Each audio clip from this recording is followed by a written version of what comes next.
If you had to sum up your teaching in 1 or 2 sentences, what would they be? No teaching, no teacher, no student. So then what are we doing here today? To find out who you are.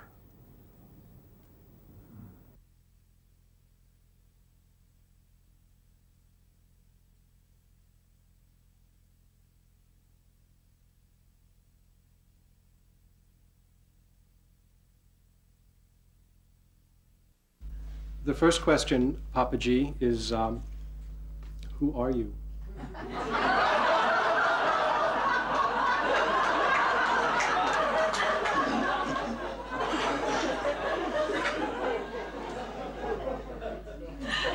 I am that.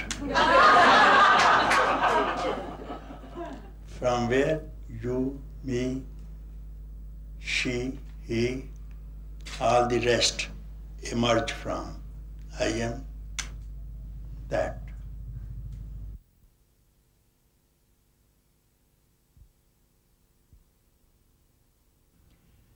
Harilal Punja was born in 1910 in a part of the Punjab that is now in Pakistan. At the age of 8, he spontaneously had a mystical experience in which he became aware, for the first time, of who and what he really was.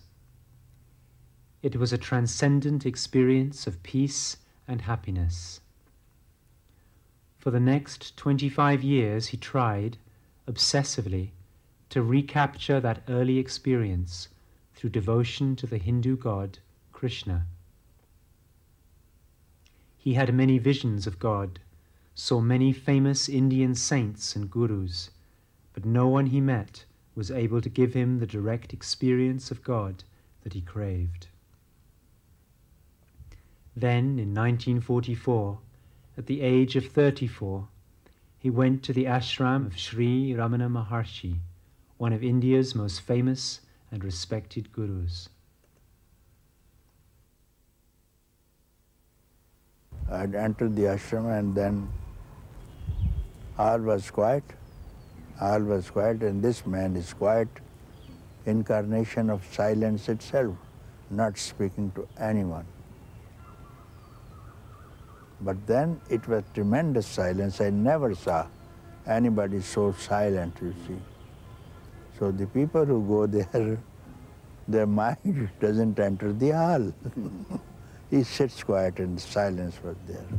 So what he taught was to keep quiet.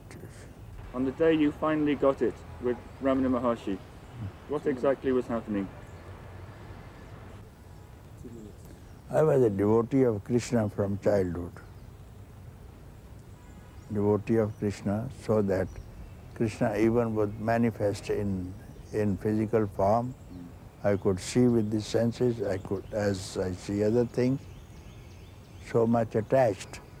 After spending some 4 days in Adi Annamlai on the other side of the mountain, Arunachala, then Maharishi asked me where you had been. I said, on the other side, staying by myself and playing with Krishna.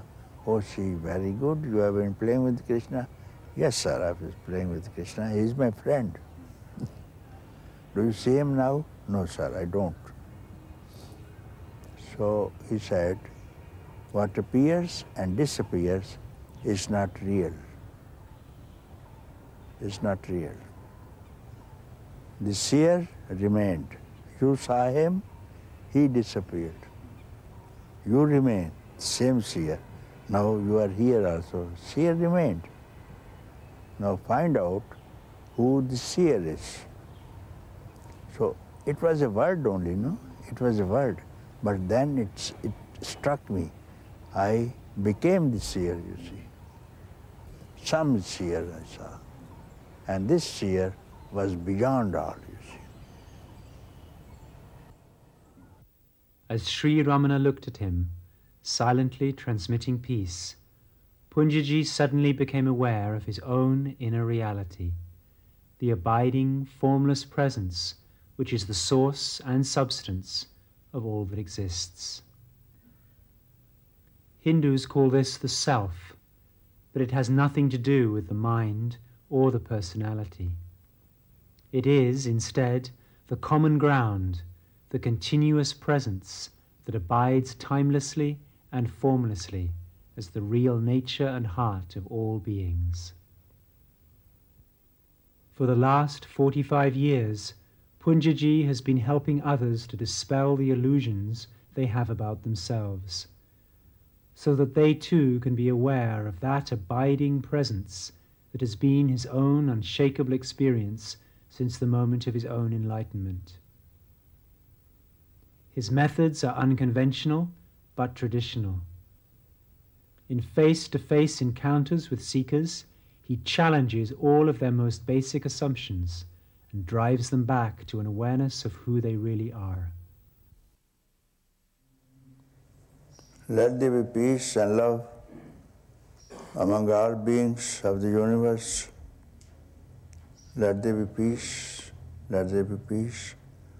Om Shanti, Shanti, Shanti. Namaskar, Namaskar.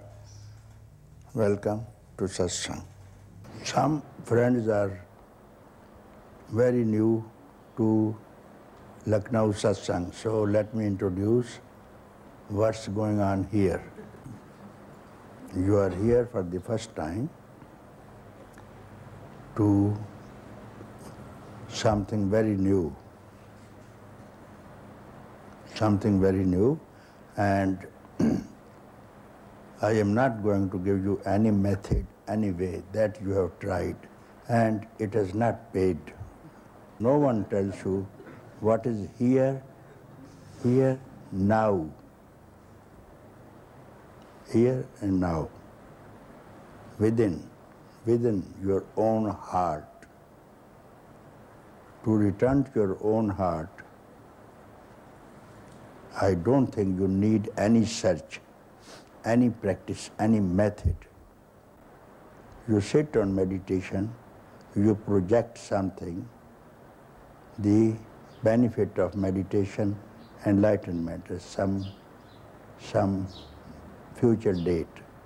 But who is the meditator? No one knows who is the meditator.